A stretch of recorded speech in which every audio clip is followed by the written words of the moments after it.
اس video میں مضمون the importance of family کو پڑھا جائے گا. دی امپورٹنس آف فیملی یعنی خاندان کی اہمیت. تو چلیے مل کر پڑھتے ہیں اور سمجھنے کی کوشش کرتے ہیں. آپ بھی ساتھ ساتھ پڑھیے.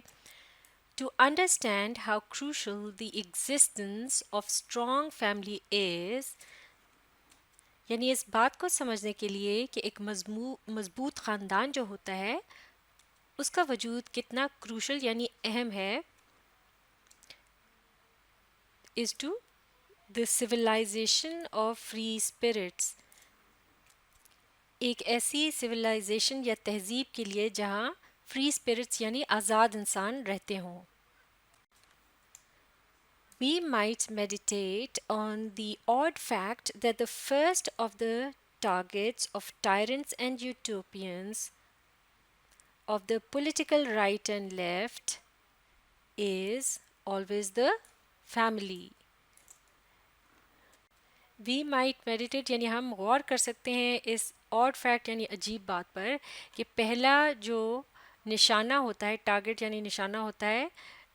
ٹائرنٹس یعنی ظالموں کا, اینڈ یوٹوپینز یعنی وہ لوگ جو کہ خیالی دنیا میں رہتے ہیں, of the political right and left یعنی سیاسی طور پر جو اگر دائیں بازو کی سوچ رکھنے والے سیاستدان ہوتے ہیں, اس سے مراد ہے وہ قدامت پسند ہوتے ہیں, تبدیلی کو وہ اتنا پسند نہیں کرتے, جبکہ لیفٹ پولیٹیکل سوچ رکھنے والے یعنی بائیں بازو کی سوچ جسے کہتے ہیں, یعنی کہ جو آزادانہ سوچ رکھتے ہیں, ان دونوں ہی کا یعنی جو ہدف ہوتا ہے یا جس کو نشانہ بنانا چاہتے ہیں وہ ہوتا ہے خاندان. یعنی مختلف سیاسی رجحانات رکھنے والے جو لوگ ہیں ان کا جو نشانہ ہوتا ہے وہ خاندان ہوتے ہیں. اب آگے پڑھتے ہیں اور سمجھنے کی کوشش کرتے ہیں کہ from Plato to Marx to Mao, جو کہ مشہور فلسفی اور لیڈر گزرے ہیں, all those thinkers who want society organized, وہ تمام مفکرین یا سوچ بچار کرنے والے جو لوگ تھے جو معاشرے کے اندر ایک نظم و ضبط پیدا کرنا چاہتے تھے, so that individual will fit into some overarching 5-year plan, تاکہ ہر ایک شخص یکساں طور پر اس 5 سالہ پلان کے اندر فٹ آ جائے. اوور آرچنگ یعنی جو کہ سب کے لیے یکساں ہو, یعنی اس کی پہنچ ان سب تک ہو. For the ideal republic, the ideal socialist اور ریلیجس اسٹیٹ, یعنی یہ مقصد اس کے پیچھے کیا ہوتا تھا, تاکہ ایک مثالی جمہوری یا پھر ایک شراکت داری والی یا مذہبی ریاست قائم کی جا سکے. تو جو ایسی سوچ کے حامل ہوتے ہیں یا ہوتے تھے ان کے بارے میں بتایا جا رہا ہے کہ inevitably try to replace the family and place the education of the young in the hands of state-run institutions. inevitably یعنی حتمی طور پر یا لازمی طور پر اس بات کی کوشش کرتے تھے کہ خاندان کے ادارے کی جگہ بچوں کی جو نوجوان بچے ہوتے ہیں, نوعمر بچے, ان کی تعلیم جو ہے اس کو ان اداروں کے حوالے کرے کہ جو کہ حکومت کے تحت چل رہے ہوتے ہیں یا کام کر رہے ہوتے ہیں. Under the banner of freeing women for productive work, اور اب یہ محاورتاً کہا جا رہا ہے کہ وہ جو ایک جھنڈا لہراتے ہیں عورتوں کی آزادی کا, کہ اس کے عوض ان کی مدد سے پیداوار میں اضافہ کیا جائے, اور یا liberating the young from the prejudices of the old or instilling, معاف کیجیے گا یہاں اس کو ہم سمجھتے ہیں پہلے کہ یعنی ایک تو عورتوں کی آزادی کا جو وہ علم بلند کرتے ہیں یا جھنڈا یعنی لہراتے ہیں, اس کے علاوہ وہ یہ بھی کہتے ہیں کہ جو بچے ہیں نوجوان نوعمر, ان کی جو آزادی یعنی ان کو آزاد کرانا چاہتے ہیں وہ پرانے پریجڈسز یعنی تعصبات سے, جیسے کہ فرقوں کے درمیان کوئی جو نفرت وغیرہ ہوتی ہے,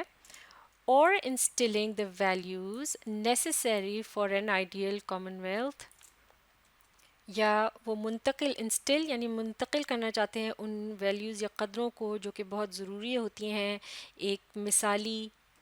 دولت مشترکہ یا جمہوری ریاست کے لیے. Parents and children are separated اور الاؤڈ منیمل کانٹیکٹ. والدین اور بچوں کو جدا کر دیا جاتا ہے اور کم سے کم وہ آپس میں رابطہ رکھتے ہیں. منیمل یعنی کم سے کم. The motive behind this antipathy toward the family is not difficult to find. Antipathy یعنی دشمنی یا بیر رکھنا، تو جو اس کے پیچھے ایک موقف ہے یا کوئی ان کا جو مقصد ہے اس دشمنی کے پیچھے خاندان کی طرف یا خاندان کے ادارے کی طرف، وہ سمجھنا کوئی اتنا مشکل نہیں ہے. So long as men's and women's prime loyalty is to family and kin، یعنی جب تک کہ مرد اور خواتین جو ہیں ان کی اولین وفاداری جو ہے اپنے خاندان اور باقی جو خاندان کے لوگ ہیں ان کی طرف ہوتی ہے یا رہتی ہے، they cannot be controlled by the state or any other institution، تو وہ پھر کوئی بھی جو ریاست ہے یا کوئی ادارہ وہ ان کو اپنی مرضی سے نہیں چلا سکتا، یعنی وہ اس کے اختیار سے باہر رہتے ہیں جب تک کہ خاندانی نظام جو ہے ان کا مضبوط رہتا ہے. But if they can be convinced to switch their loyalty to some higher cause، لیکن اگر انہیں اس بات پر رضامند کر لیا جائے، کنونسڈ یعنی ان کو قائل کر لیا جائے، یقین دلا دیا جائے کہ وہ اپنی وفاداریاں جو ہیں وہ کسی بڑے مقصد کے تحت کر لیں اور انسٹیٹیوشن یا کسی ادارے کے تحت وہ کر لیں، یعنی اس کے وہ وفادار ہو جائیں. They will obey the dictates of their leaders، تو ایسی صورتحال میں پھر وہ اپنے لیڈروں کا ہی کہا مانیں گے. ڈکٹیٹس یعنی حکم، تو وہ پھر اپنے لیڈروں کا ہی حکم مانیں گے. For better or worse, the family is the first line of defense against dehumanization and misplaced loyalty. چاہے اچھے یا برے کے لیے خاندان کا ادارہ ہی ہے جو سب سے پہلے دفاع کرتا ہے کسی غیر انسانی عمل کا، جہاں کہ جب وفاداریاں غلط جگہ سونپی جا رہی ہوتی ہیں. Within the privacy of home یعنی ایک جو گھر ہے اس کی رازداری کے اندر. We may think, speak and worship as we please، ہم جیسا چاہیں سوچ سکتے ہیں، بول سکتے ہیں، عبادت کر سکتے ہیں، یعنی ہم آزاد ہوتے ہیں. We may educate our children in the value we cherish and teach them respect for the tradition we uphold. یعنی گھر کے اندر ہم اپنے بچوں کو تعلیم بھی دے سکتے ہیں، انہیں قدریں سکھا سکتے ہیں کہ جو ہمارے نزدیک قیمتی ہیں یا اہم ہیں، جنہیں ہم قیمتی سمجھتے ہیں. بڑوں کا ادب بھی ہم انہیں سکھا سکتے ہیں، اپنی روایات بھی کہ کس طرح سے وہ انہیں لے کے چلیں. Because it is easiest to love our own children unconditionally، کیونکہ یہ سب سے آسان بات ہوتی ہے کہ ہم محبت کریں اپنے بچوں کے ساتھ unconditionally یعنی بنا کسی شرط کے. The family is the natural school of love، خاندان جو ہے وہ ایک قدرتی ادارہ ہے محبت کا یا محبت سیکھنے کا. Loving our kin we may gradually learn to extend kindness to strangers، یعنی ہمارے جو خاندان کے لوگ ہوتے ہیں ان سے محبت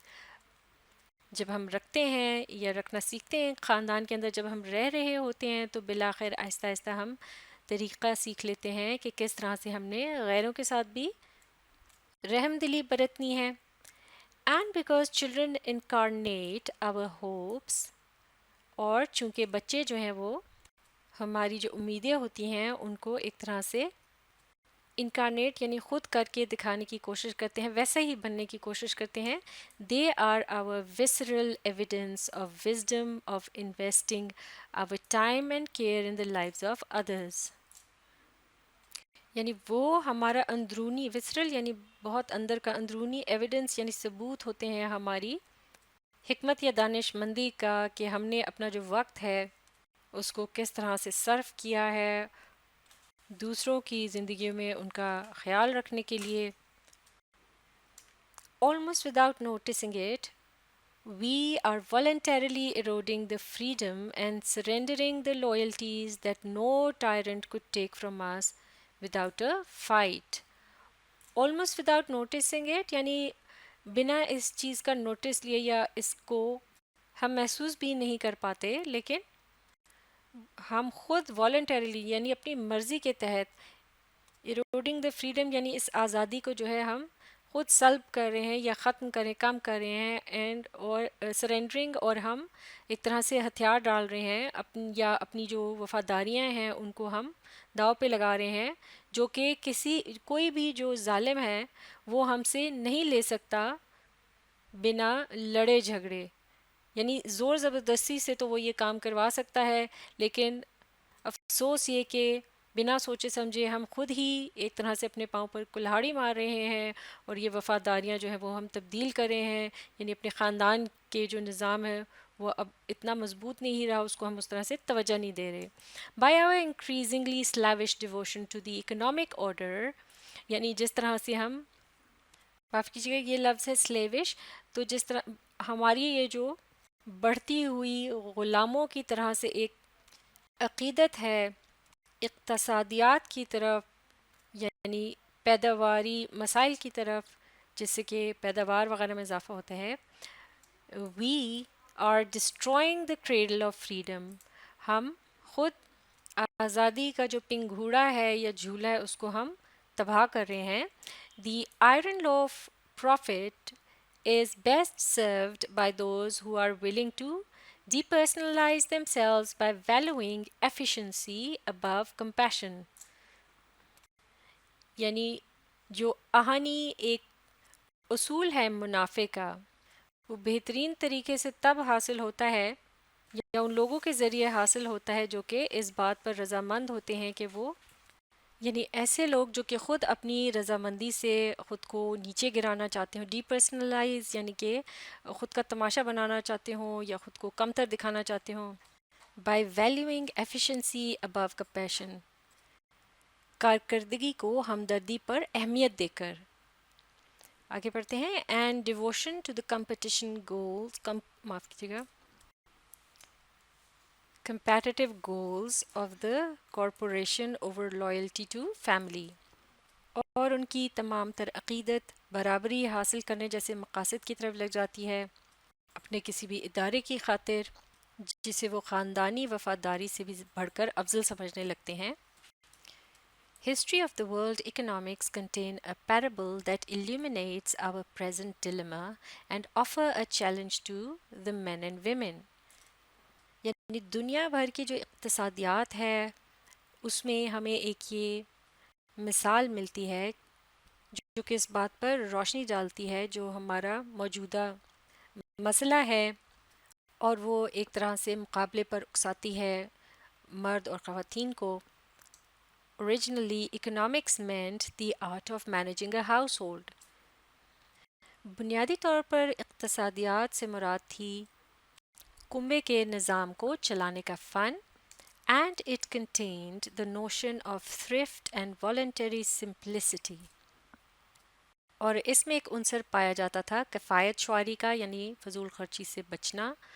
کم سے کم میں گزارا کرنا. voluntary simplicity یعنی کہ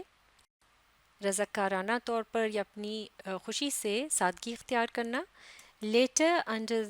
the impact of industrial revolution اور پھر بعد میں صنعتی ترقی کے زیر اثر economics came to mean the system of production, distribution and consumption of commodities. تو اقتصادی جو ترقی ہوئی اس کا یہ اثر ہوا کہ اقتصادیات جو ہے پھر بعد میں اس کا مطلب ایک طرح سے تبدیل ہو کر یہ بن گیا کہ محض پیداوار میں اضافہ کیا جائے چیزوں کو کس طرح سے منتقل یا بانٹا جائے ان کو کس طرح سے حاصل کر کے استعمال کیا جائے. کنزمپشن یعنی استعمال کرنا کموڈیٹیز مختلف اشیاء. when factory, store, office and bank usurp the loyalties of men and replaced یعنی جب فیکٹریوں دفتروں اسٹور دفتر اور بینک وغیرہ میں یوسرپڈ یعنی چھین لی گئیں لائلٹیز یعنی وفاداریاں مردوں کی اور اس کی جگہ تبدیل کر دیا گیا the home as a center of economic activity اور اس سے تبدیل کر دیا گیا گھر کو معاف کیجیے گا گھر کو تبدیل کر کے اقتصادی معاملات کا گڑھ بنا دیا گیا Women who choose to give serious attention to homemaking were given the condescending title of home economists معاف کیجیے گا ہوم اکانومسٹس یعنی کہ وہ خواتین جو گھر کو سنجیدگی کے ساتھ توجہ دینا چاہتی تھیں انہیں یہ ایک اعزازی خطاب دے دیا گیا کہ وہ گھریلو ماہر اقتصادیات ہیں اینڈ دا فائنل ٹرانسفارمیشن اور پھر بالآخر جو آخری تبدیلی لائی گئی which is to say degradation of the dignity of the home جو کہ بالکل گھر کی تنزلی یا زوال کے برابر تھی یعنی اس کو کمزور کر رہی تھی گھر کے وقار کو is symbolized by recent change made at University of Iowa اس کی علامت وہ تبدیلی ہے جو کہ آئیووا کی یونیورسٹی میں کی گئی What was once the College of Home Economics has now been renamed the College of Consumer Sciences یعنی اس طرح سے وہ تبدیلی لائی گئی کہ جو کالج آف ہوم اکنامکس کہلایا جاتا تھا یعنی گھریلو اقتصادیات جہاں پر سکھائی جاتی تھیں اب اس کا نام تک تبدیل کر کے کالج آف کنزیومر سائنسز یعنی خرچ یا اخراجات جو ہوتے ہیں ہمارے یعنی خرچ اور لین دین سے متعلق جو سائنس ہوتی ہے اس کا کالج اب اسے بنا دیا گیا ہے تو اس مضمون کا بقیہ حصہ اگلی ویڈیو میں مکمل کریں گے آپ اس ویڈیو کو ریپلے کیجیے اور اس کے ساتھ ساتھ پڑھنے اور سمجھنے کی کوشش جاری رکھیے